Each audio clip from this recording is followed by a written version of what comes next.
Ida Barreto लिखित सातमाईंचं रान भाग पहिला प्रकरण 12. आनंदी आत्याचं लग्न व तिचं वैधव्य. आमच्या मांजरीवाडीत एका पाठोपाठ एक अशा बऱ्याच घडामोडी घडल्या होत्या.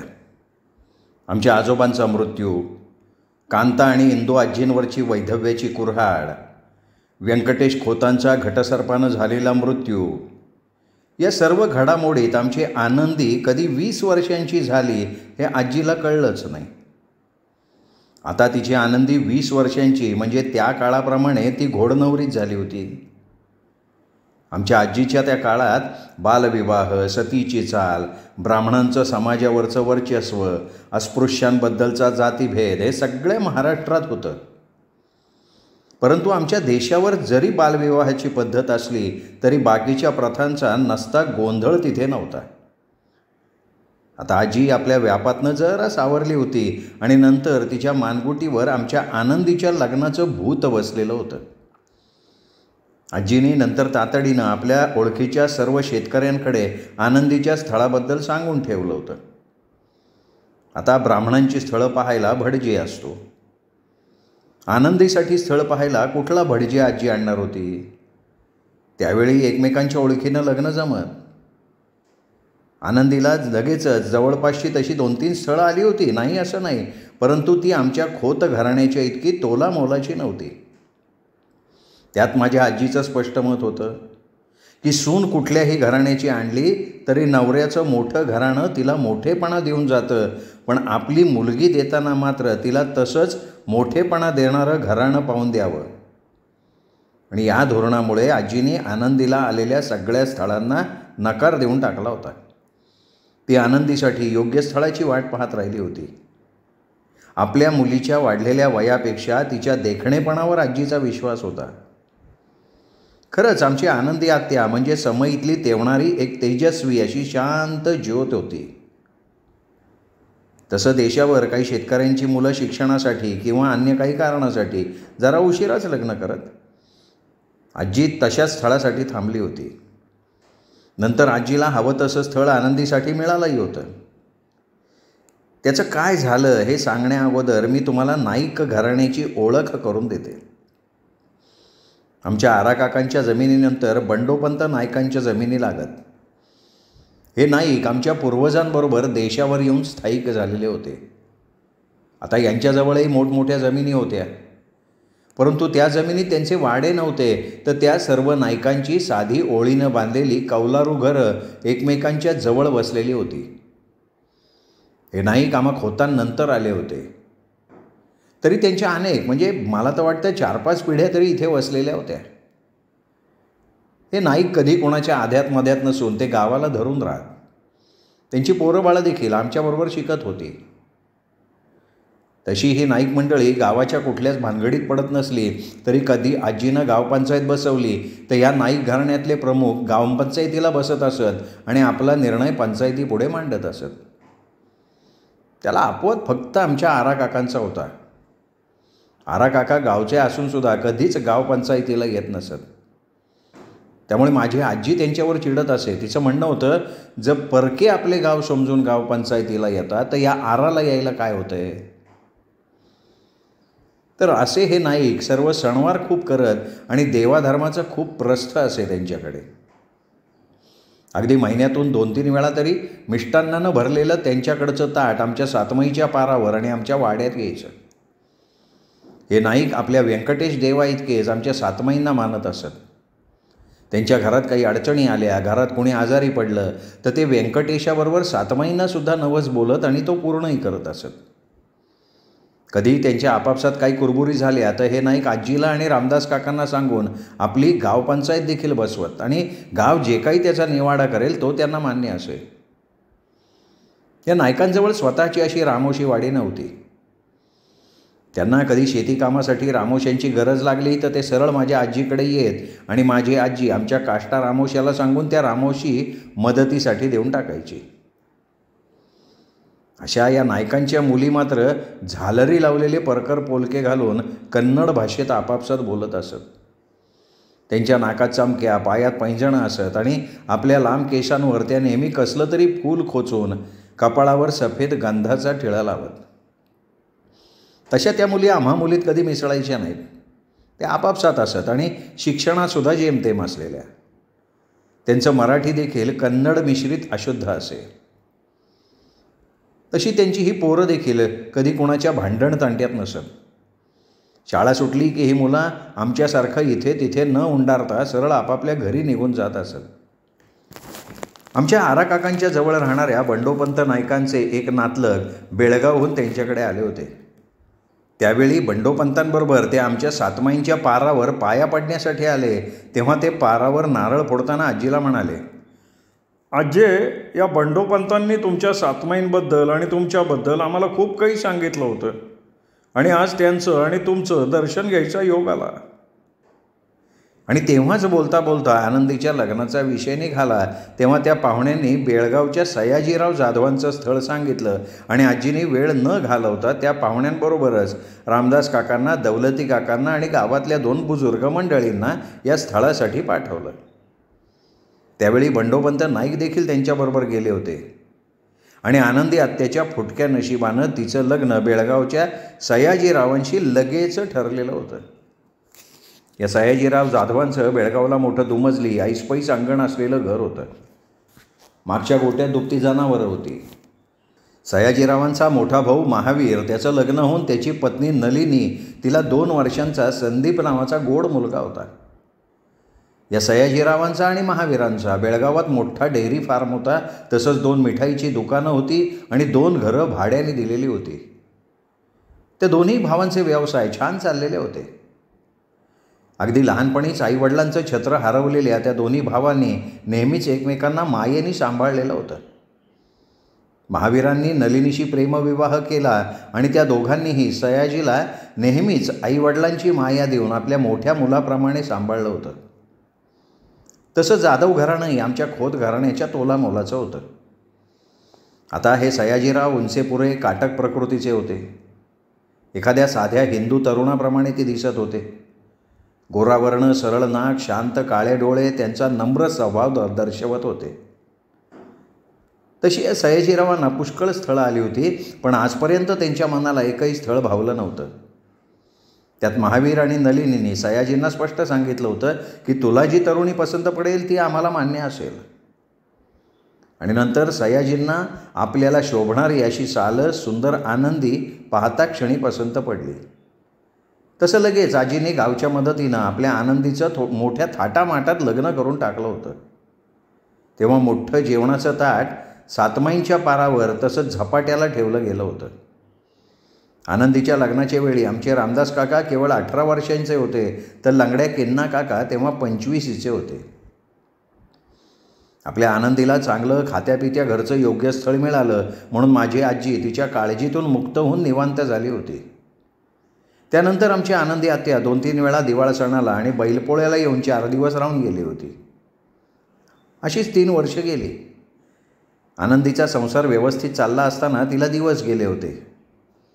आनंदीला 8वा महिना लागला आणि गावरीतीप्रमाणे आनंदीचं पहिलं बाळंतपण आजीने आपल्या सातमाईंच्या वाड्यात करायचं ठरवलं. तेव्हा शिकलेल्या सयाजीरावांचं मत होतं की आनंदीचं हे पहिलं बाळंतपण बेळगावच्या मोठ्या दवाखान्यात करायचं. त्यांच्या दादा आणि वहिनीचं तेच मत होतं, पण त्यावेळी आजीने त्या सगळ्यांना स्पष्टपणे सांगितलं की खोतांच्या रीतीप्रमाणे आनंदीचं बाळंतपण सातमाईंच्या वाड्यातच होईल. नंतर 2 दिवसांनी ओल्या बाळंतिणीला आणि बाळाला सातमाईच्या पारावर ठेवून तिच्या रक्षणाचा पदर बाळावर घातला की नंतर 15 दिवसांनी बाळाचं बारसं करून आनंदी बेळगावला येईल. आणि मग त्या सगळ्यांनी होकार दिल्यावर आजीनं आनंदीला बाळंतपणासाठी आपल्या वाड्यात आणलं. आमच्या आनंदीचं पहिलं बाळंतपण सातमाईंच्या वाड्यातल्या त्या शेवटच्या काळोख्या खोलीत आजीने कांता आजींच्या मदतीनं अगदी सुखरूप केलं होतं. आनंदी आत्यानं चांगल्या गुटगुटीत जुळ्यांना जन्म दिला. आजीने आपल्या या 2 नातवांना 2 दिवसांनंतर प्रथेप्रमाणे सातमाईंच्या पायावर घालून त्यांच्या रक्षणाचा पदर मागितला. नंतरच आजी निश्चिंत झालेली होती. ज्यावेळी आनंदी बाळंत झाली तेव्हा सयाजी आणि महावीर एक नवा डेअरी फार्म आणि काही जमीन विकत घ्यायच्या गडबडीत होते. तरीही आनंदी बाळंत झाल्यावर ती सगळी मंडळी आमच्या सातमाईंच्या वाड्यात आली होती. तेव्हा सयाजी आपल्या त्या गोंडस मुलांना पाहून अक्षरशः हरखून गेले होते. खरं तर त्यावेळी त्या सगळ्यांना सातमाईच्या वाड्यात राहायचं होतं, पण डेअरी फार्म आणि जमिनीच्या सौद्यासाठी त्यांना बेळगावला जाणं भाग होतं. जाताना नलिनीने मात्र बारशाला आल्यानंतर चांगलं 15 दिवस वाड्यात राहायचं कबूल केलं होतं. आजीने लवकरच बारशाचा गाड घातला, परंतु दुर्दैवानं त्यावेळी महावीरच्या छोट्या संदीपला आणि महावीरला गोवर आलेला होता. त्यामुळे आता घरचा आणि बाहेरचा सगळा कारभार सयाजीच्या अंगावर येऊन पडला होता आणि आजारपणामुळे त्या कोणाला बारशाला येणं जमणार नव्हतं. त्यामुळं आजीने बारसं उशिरा करायचं ठरवलं. त्यानंतर साधारण 1.5-2 महिन्यांनी आनंदीच्या आणि सयाजीरावांच्या बाळांचं थाटामाटात सातमाईंच्या पारावर बारसं करण्यात आलं. त्या दोघांची नावं सुरेश आणि रमेश अशी ठेवण्यात आली होती. या बारशाच्या वेळी माझ्या आजीनं सर्व मांजरीवाडीला पुरणपोळीचं जेवण घातलं होतं. झपाट्याला पान ठेवण्यासाठी 4 बोकडं आणि 20 कोंबड्या कापल्या होत्या आणि हे सर्व झपाट्याचं जेवण आमच्या काष्टा रामोशाच्या देखरेखीखाली करण्यात आलं होतं. बेळगावहून आलेली जाधव मंडळी यावेळी मात्र चांगली 15 दिवस वाड्यात मुक्कामाला राहिली होती. आमचे सयाजीराव तर सतत आनंदीच्या खोलीत बसून होते. आपल्या देखण्या जुळ्यांना कुरवाळत असताना ते सतत हसत आनंदीला म्हणत होते, आनंदे, खरंच मी इतक्या सुखाची कधी अपेक्षा केली नव्हती. खरंच देव कधी कधी अगदी दोन्ही हातांनी सुख भरभरून देतो. हे ऐकून आमची आनंदी आत्या समाधानानं हसली होती. तेव्हा देवसुद्धा तिच्याकडे बघून हसतोय हे तिला कळलं नव्हतं. त्यावेळी सयाजीराव आनंदीला म्हणाले होते, आनंदे, आपण उद्या आपल्या घरी निघायचं बरं का. मला आता तुम्हा तिघांना सोडून 1 मिनिटसुद्धा दूर राहायचं नाही आहे. त्याचवेळी माझी आजी आत येऊन आनंदीच्या हातात दुधाचा पेला देत सयाजीरावांना म्हणाली, सयाजी पोरा, अरे सुखाला असंच धरून राहावं असं वाटतंय. आता पोरा, तू माझ्या पोरीला आणि माझ्या नातवांना घेऊन जाणार आहे, तर कधी अधूनमधून तुला सवड असेल तेव्हा त्यांना इथं घेऊन ये. तसेच सयाजी हसत हसत आजीला म्हणाले होते, अये, त्यापेक्षा तू आनंदीला आणि पोरांना कायमचं तुझ्या या सातमाईच्या वाड्यात ठेव, म्हणजे मीच इथे येत जाईन सवडीनं. तेव्हा त्यांची नलिनी वहिनी आत येत हसत म्हणाली, अरे सयाजी बघ, आढ्यावरच्या पालीनं चुकचुकून तुला तथास्तू म्हणाली आहे. तरी सया, तू ठेवलंस तरी मी नाही हो आनंदीला आणि पोरांना इथे ठेवणार. सगळेजण हसले होते. तेव्हा त्यावेळी आजीच्या आग्रहावरनं ती मंडळी आणखीन 4 दिवस वाड्यात राहिली होती. सर्व मंडळींनी साधारण 20 दिवस सातमाईंच्या वाड्याचा पाहुणचार जोडला होता. तेव्हा रोज आजीच्या चुलीवर पक्वान्न शिजत होती. आजीला स्वयंपाकात मदत करण्यासाठी कधी पार्वती काकू तर कधी रमी काकू येत असत. या सर्व पाहुण्यांबरोबर आमच्या सातमाई आणि झपाटा देखील आजीचा पाहुणचार जोडत होते. नंतर जाधव मंडळींनी जीपनी दुसऱ्याच दिवशी आनंदी आणि सुरेश रमेशला घेऊन बेळगावला निघायचं ठरलं होतं. कधीकधी अतिसुखाला देखील दैवाची नजर लागते. आमच्या आराकाकांना जशी स्वतःची नजर लागली होती तशीच आमच्या आनंदीच्या सुखाला दैवाची. आनंदी जाण्याच्या आदल्या दिवशी आजीनं नेहमीप्रमाणे सकाळी आनंदीला आणि सुरेश रमेशला सातमाईंच्या पायावर घातलं. तेव्हाच नागोला त्या सातमाईंच्या चौकडीतनं मंद हुंदके ऐकू आले होते.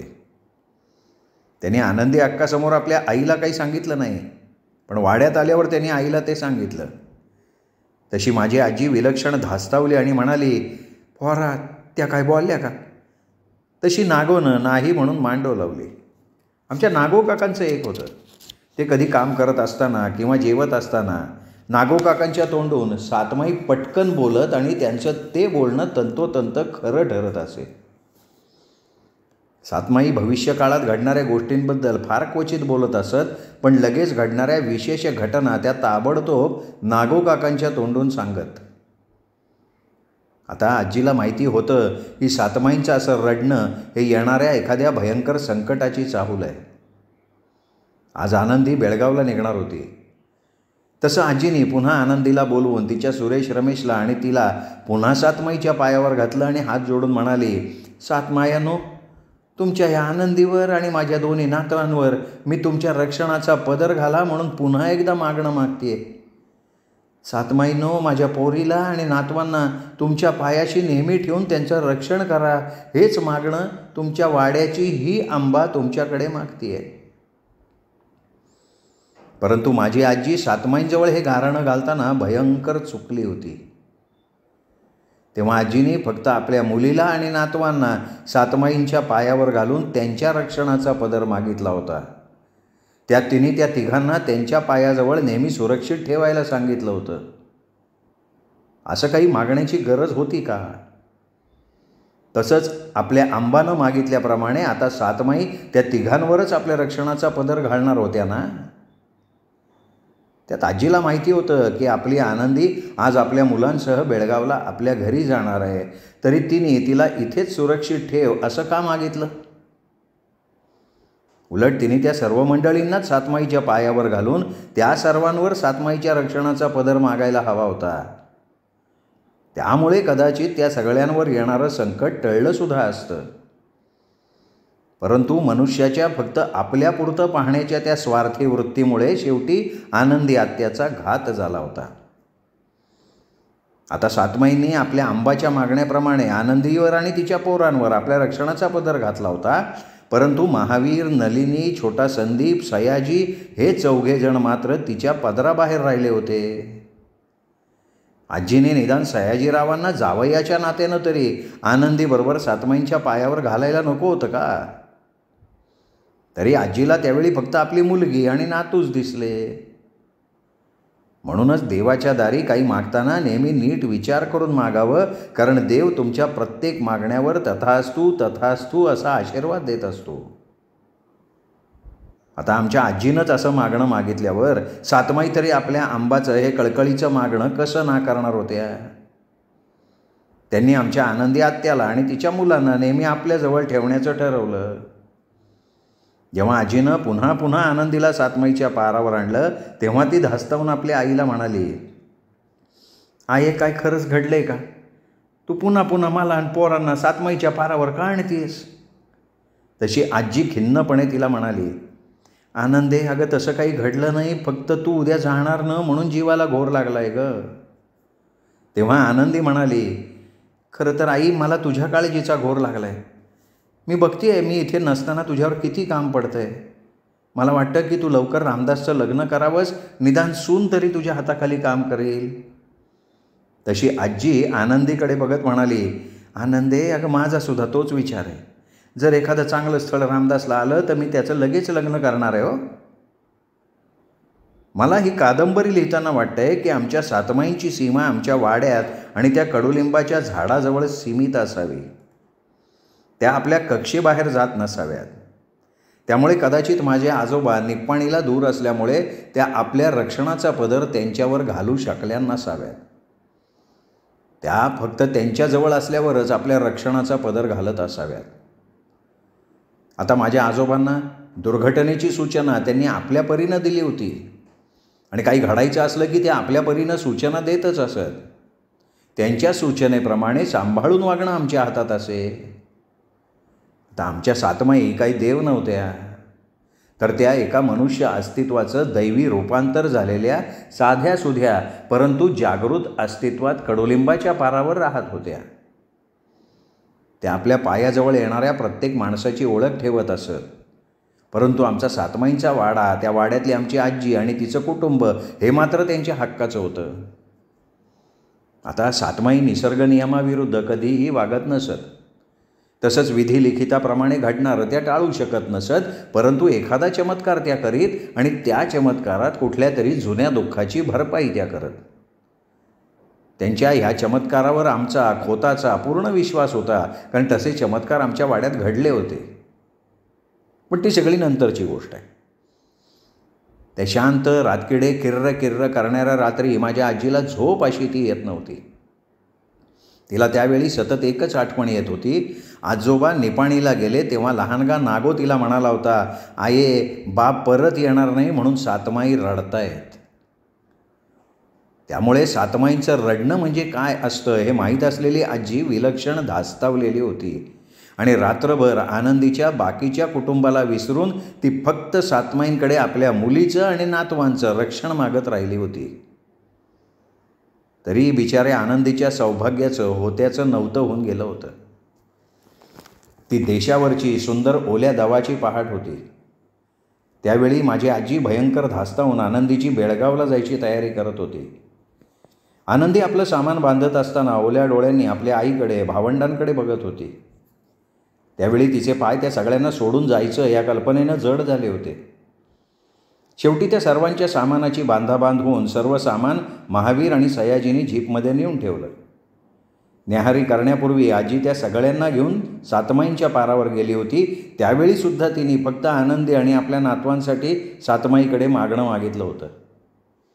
सातमाईंच्या पारावर सयाजींनी आणि महावीरनी नारळ फोडला. ते वाड्यात आले तेव्हा नागो काकांनी आजीचा पदर ओढून तिला खुणावलं. तशी ती नागोला घेऊन घाईघाईनं मागच्या दारात आली आणि भयानं त्या पाराकडे बघत राहिली, कारण सातमाईंची ती नेहमी तेवणारी समई विझलेली होती. नागो तिला म्हणत होता, आये, आनंदी अक्काला आणि सुरेश रमेशला बेळगावला पाठवू नको, त्या सगळ्यांना उद्या पाठव. आणि आजीने जाऊन ती विझलेली समई पेटवली. यावेळी ती पेटली होती. आजोबांच्या वेळेसारखी ती पुन्हा पुन्हा विझत नव्हती. आता आजी एकदम गोंधळून गेली होती.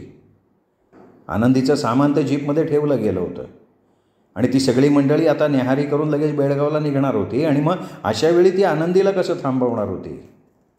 आणि आजीला सातमाईंचं सांगणं डावलताही येत नव्हतं. तिला माहिती होतं, एकदा का कोणी सातमाईंच्या कक्षेबाहेर गेलं की नंतर येणाऱ्या संकटाला त्या थांबवू शकत नाहीत. लगेच आजीनं निर्णय घेतला आणि ती घाईघाईनं त्या न्याहारी करणाऱ्या सर्वांकडे येऊन म्हणाली, महावीरराव, माझं एक ऐकता का? आज तुम्ही कोणी बेळगावला जाऊ नका, उद्या पहाटे निघा तुम्ही. सगळेजण तिच्याकडे आश्चर्यानं बघत असताना महावीर आजीला म्हणाले, नाही आहे, तिथला सगळा कारभार आम्ही नोकरांच्या हाती सोपवून आलो आहे ना. पुष्कळ दिवस घेतला तुमचा पाहुणचार, आज आम्हाला निघायलाच पाहिजे. आज गेलो काय, उद्या गेलो काय, त्यानं काय मोठा फरक पडणार आहे? तेव्हा नलिनी म्हणाली, आये, हे बरोबर बोलताय. अहो, आता हे आमचे नवीन 2 बाळाराजे आमच्याबरोबर येणार आहेत, त्यांच्यासाठी आम्हालाही देवाधर्माचं करायचं आहे. तशी माझी बावरलेली आजी म्हणाली, अगं, सातमाईंचं म्हणणं आहे तुम्ही सगळ्यांनी उद्या निघावं. ते ऐकून सयाजीराव म्हणाले, आये, आता सातमाई आम्हाला म्हणणारच की तुम्ही जाऊच नका, कारण तिची आनंदी आणि नातवंड निघाली आहेत ना. त्यांच्या या विनोदावर ते सगळे हसले. त्यांचा तो चेष्टेचा सूर बघून आजीलाही फार आग्रह करता येत नव्हता. तशी आजी एकदम काकुळतीनं सयाजीला म्हणाली, पोरा, नाही म्हणू नको, निदान आणखीन 4 दिवस तरी माझ्या पोरीला आणि नातवंडांना इथे ठेव रे. असं बोलून माझी आजी चक्क रडायला लागली.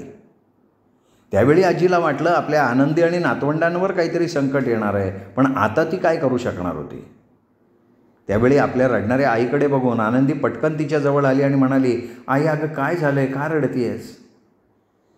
तेव्हा सयाजीराव आपल्या दादा आणि वहिनींकडे बघत पुढे आले आणि हलकेच आजीला म्हणाले, आये, मला माहिती आहे, आनंदीला आणि नातवांना असं जाताना बघणं तुम्हाला फार लागलं आहे. तरी आता 4 दिवस आनंदीला आणि तुमच्या नातवांना इथे ठेवा. आज सोमवार आहे, मी त्यांना शुक्रवारी न्यायला येईन. हे ऐकताच आजीचा जीव भांड्यात पडला होता. सयाजींनी नंतर आपल्या दोन्ही पोरांची चुंबनं घेतली. ते आनंदीकडे बघत म्हणाले, आनंदी, पोरांची, आईची काळजी घे, मी शुक्रवारी तुम्हाला न्यायला येईन. तोपर्यंत आमच्या रामदास काकांनी जाऊन जीपमधनं आनंदीचं सामान परत बाहेर काढलं सुद्धा. सयाजी आनंदी आणि पोरांकडे बघत बघत जीपमध्ये जाऊन बसले होते. तेव्हा अचानक आनंदीला आपल्या नवऱ्यावरचं येणारं संकट जाणवलं. तिचा जीव घाबराघुबरा झाला आणि ती पुढे येऊन म्हणाली, अहो, आपण सगळे शुक्रवारी निघूयात ना, तुम्ही सगळे थांबा. तसे आता मात्र महावीर म्हणाले, नाही, नको वहिनी, तिथे बेळगावला चिक्कार कामं पडली आहेत. येत्या शुक्रवारी सयाजी तुम्हाला न्यायला येईल, तेव्हा आम्हीही तुमची वाट बघतो, लवकर या. आनंदी गप्प राहून आपल्या नवऱ्याकडे भरल्या डोळ्यांनी बघत राहिली. तरीही तिने आपल्या परीनं आपल्या कुटुंबाला वाचवण्याचा प्रयत्न केला होता, हे त्यावेळी तिच्या लक्षात आलं नव्हतं. परंतु यावेळी तरी या सगळ्यांनी जाऊ नये असं तिला मनापासून वाटलं होतं. आता जे घडणार आहे ते अटळ असतं. हा निसर्गाचा साधासुद्धा नियम आनंदीला माहिती नव्हता, पण आमच्या सातमाईंना ते सगळं माहिती होतं. तरी त्यांच्या अंबाच्या चुकीच्या मागणीमुळे आता त्यांचाही नाईलाज झालेला होता. बेळगावला जायला निघताना स्वतः सयाजीराव जीप चालवायला बसले होते. त्यांच्याजवळ महावीर बसले होते. नलिनी धाकट्या संदीपला घेऊन पाठीमागे बसली होती. सयाजींनी भरल्या डोळ्यांनी आनंदी आणि आपल्या जुळ्यांकडे बघितलं आणि त्यांना वाटलं की काय हरकत आहे आपण सगळ्यांनी शुक्रवारी निघायला.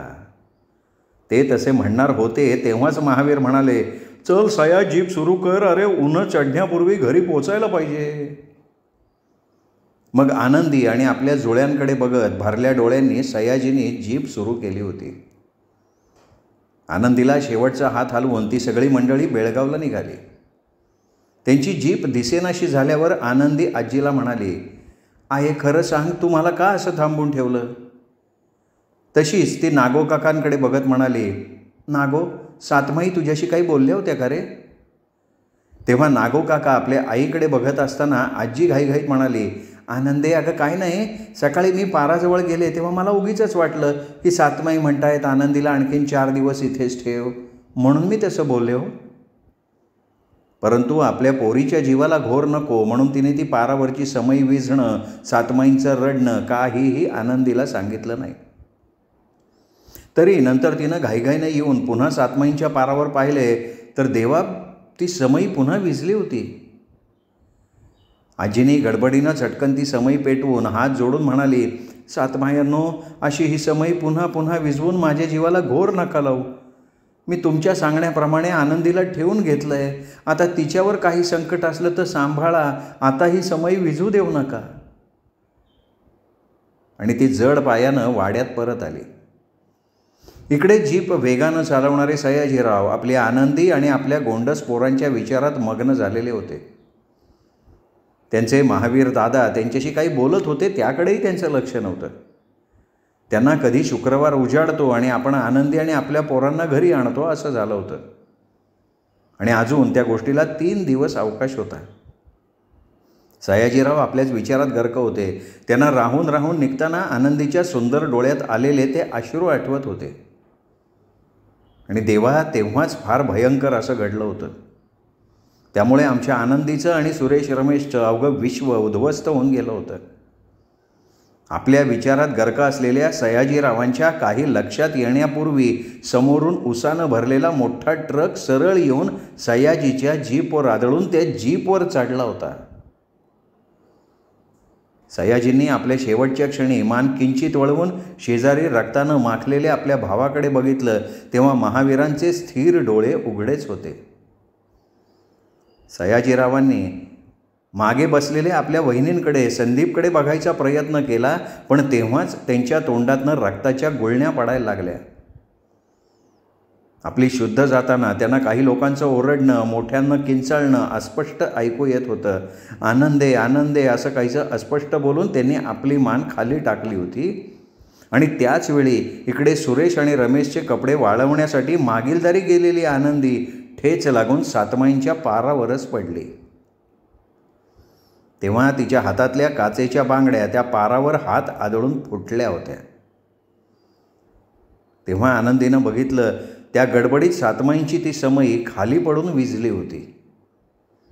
तशी ती कशी तरी उठली आणि घाबरलेल्या आनंदीनं कशी तरी ती समई उभी करून पेटवली, तरी ती पुन्हा विझली.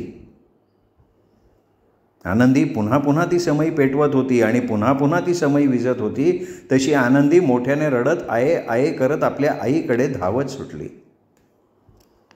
वास्तविक तो अवजड उसानं भरलेला ट्रक आपल्या दिशेनं सुसाट येतोय हे फार उशिरा सयाजीरावांच्या लक्षात आलं होतं. तरीही शेवटच्या क्षणी त्यांनी आपली जीप रस्त्याच्या कडेला वळवण्याचा प्रयत्न केला होता, पण काही सेकंदाचाच त्यांना उशीर झाला. त्या ट्रक ड्रायव्हरच्या झोपाळू डोळ्यांना ती जीप दिसली नव्हती आणि म्हणून तो भीषण अपघात झाला. या अपघातात सयाजीराव, महावीर, नलिनी, छोटा संदीप जाग्यावर ठार झाले. तसा नलिनीने शेवटच्या क्षणी आपल्या संदीपला पोटाशी घट्ट धरलेला असल्यामुळे संदीप अर्धा तास तरी जिवंत होता, पण त्यानंतर तो गेला. तो ट्रक ड्रायव्हरसुद्धा गंभीर जखमी झाला होता. ट्रकमध्ये बसलेला क्लीनर तिथेच मान तुटून पडला होता. हा अपघात बेळगावच्या जवळ झाला होता आणि आमच्या आजीच्या मागण्याप्रमाणे आमची आनंदी आणि सुरेश रमेश सातमाईंच्या वाड्यात सुरक्षित राहिले होते, पण आपलं सगळं सुख समाधान घालवून. आमच्या तरुण आनंदी आत्याचा तो शुक्रवार कधी उजाडलाच नव्हता. ती तर या भयानक धक्क्यानं वर्षभर बिछाण्यात पडून होती. सयाजीराव आणि त्यांच्या कुटुंबाच्या त्या अपघाती निधनाची बातमी ऐकून तातडीनं जैता काका, त्यांचे वडील लंगड्या किन्ना काका, सदप्पा काका, आरा काका, काष्टा रामोशी, कुलू, किरय्या, तसंच दाजी पवार, बंडोपंत नाईक म्हणजे जवळजवळ सर्व मांजरीवाडीच तिथे लोटली. पोलिसांची सर्व चौकशी आटोपल्यावर रामदास काकांनी आजीला आणि आनंदीला कसं तरी बेळगावला नेलं. तेव्हा कांता आजी, इंदू आजी, पार्वती काकू, रमी काकू, दौलती काका, लिंबोण्या काका आणि रामदास काकासुद्धा त्यांच्याबरोबर गेले होते. आणि आनंदीची मनस्थिती लक्षात घेऊन त्या सर्वांच्या चितेला बेळगावच्या स्मशानात अग्नी दिला गेला होता. तेव्हा आजीनं आपल्या मुलीकडे पाहून त्या सर्वांच्या श्राद्धाचं जेवण, महिन्याचं जेवण, वर्षाचं जेवण सगळं काही आमच्या वाड्यात केलं.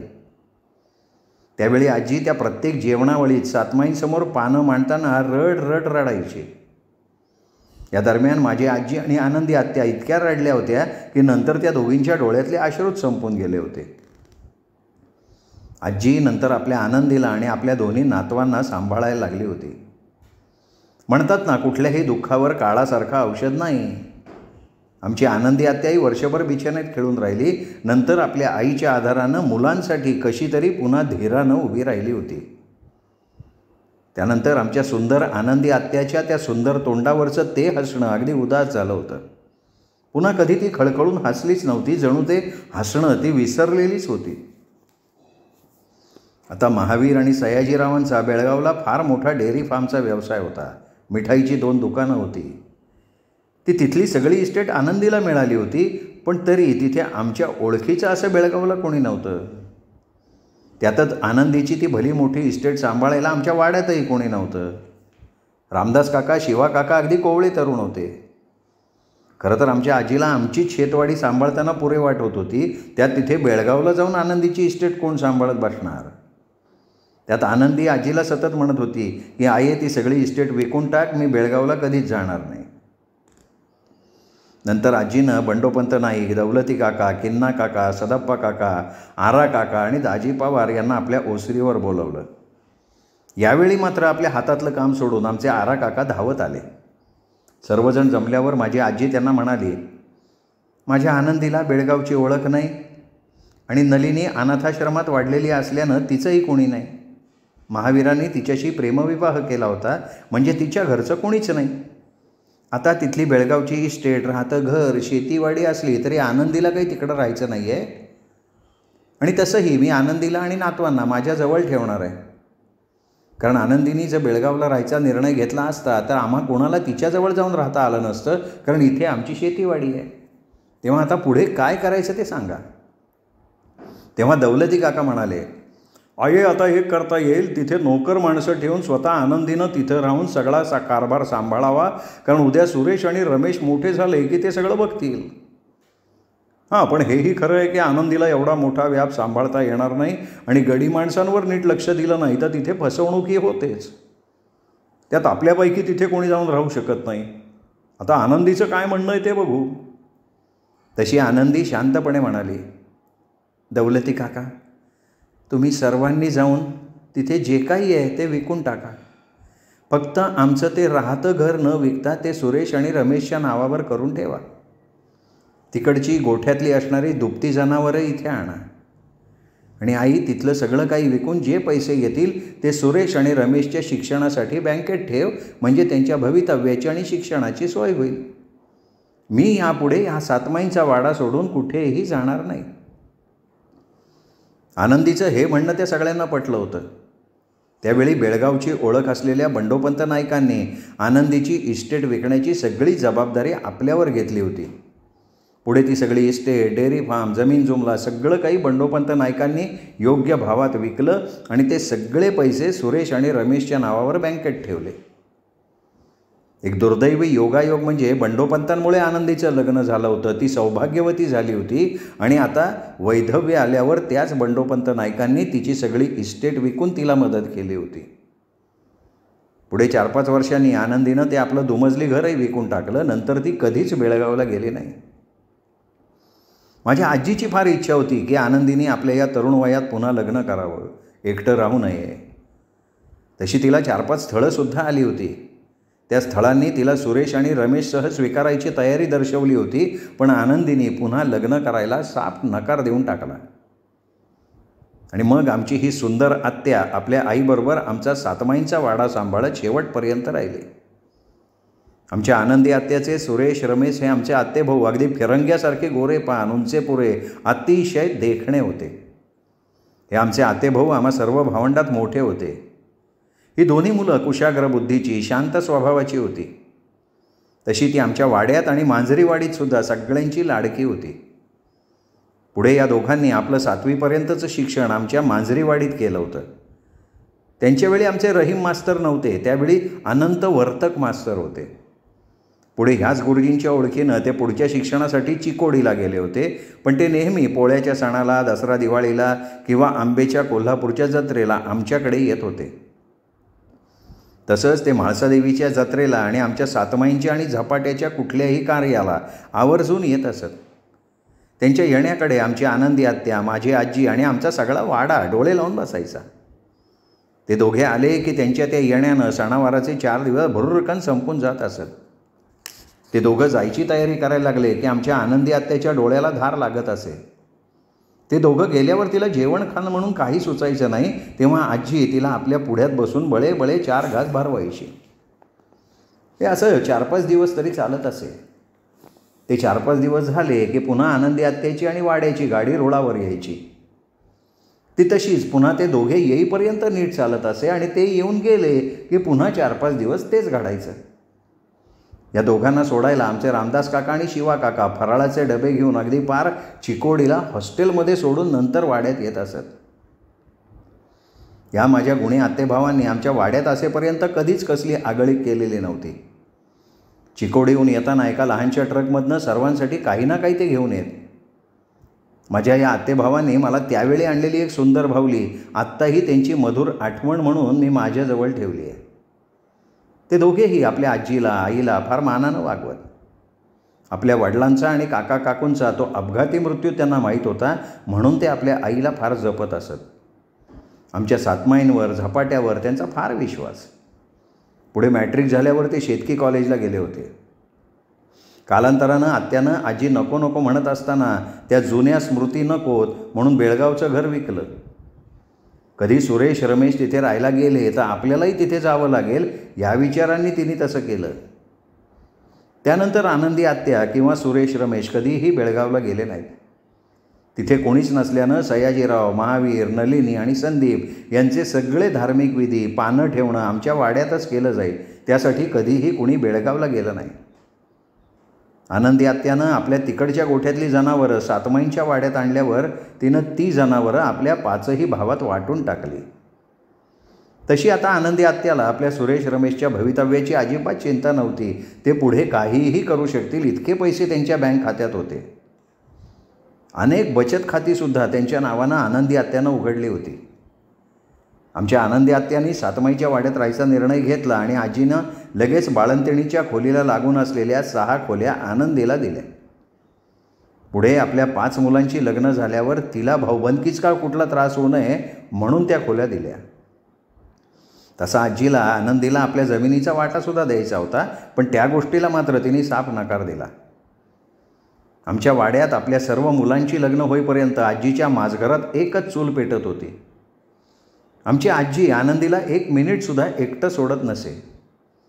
ती हल्ली आपल्या खोलीत न राहता आत्याच्या खोलीत राहायची. आमची आनंदी आत्या विधवा होऊन आमच्या सातमाईंच्या वाड्यात राहायला लागली आणि नंतर तिने सगळ्या वाड्याची जबाबदारी आपल्या खांद्यावर घेतली होती. त्यामुळे आजीला थोडी विश्रांती मिळायला लागली. तरीसुद्धा कधी तिन्ही सांजेला सातमाईच्या पारावर एकटं बसून अश्रू ढाळणाऱ्या आपल्या या तरुण पोरीला बघितलं की आजीचा जीव तिळतिळ तुटत असे. तिची मनस्थिती पार ढासळायची, ती सैरावैरा होऊन जायची. आमच्या या आत्याने फक्त 4 वर्ष संसार सुख भोगलं होतं, पण आपलं दुःख कुणाला सांगून ती कधीही रडत नव्हती. तिचे ते रात्रीचे मंद हुंदके फक्त आजीलाच ऐकू येत आणि त्यावेळी आजीच मनात रडत म्हणायची, "सातमाईनो, का नाही ग त्या सगळ्यांना अपघातातून वाचवलं?" आनंदी आत्या वाड्यात राहायला लागली तेव्हा आमचे रामदास काका 25 वर्षांचे झाले होते. आजीनी आनंदी आत्याच्या मदतीनं आता आपल्या वाड्याचं बस्तान नीट बसवलं होतं. अशीच वर्ष जात राहिली होती. त्याच दरम्यान कोल्हापूरला जत्रेत गेलेल्या रामदास काकांना आबा पाटलांच्या लहान लेकीनं इरलीनं बघितलं. ती अक्षरशः त्यांच्या प्रेमात पडली. त्यामुळे नंतर तिचं स्थळ आमच्या रामदास काकांना आलं होतं. त्यावेळी आमचे सुरेश रमेश 5 वर्षाचे होते. मांजरीवाडीत पहिल्या इयत्तेत शिकत होते. त्यावेळी आम्ही कोणीच नव्हतो. ते दोघंच आमच्या वाड्यात होते. पुढे आम्ही चुलत भावंड वाड्यात जन्मलो आणि आम्ही मोठे होईपर्यंत आमचे हे दोघे मोठे भाऊ चिकोडीला निघून गेले होते. तसे ते आमच्या वाड्यात आम्हा मुलांबरोबर फार कमी वेळ राहिले, तरी त्यांच्या त्या छान सहवासाची आठवण आम्हा मुलांना नेहमीच येत राहिली होती. श्रोते हो, हे होतं कादंबरीचं 12वं प्रकरण. 13वं प्रकरण, रामदास काकांचं लग्न. हे प्रकरण ऐकूयात उद्या. तोपर्यंत नमस्कार मित्रो.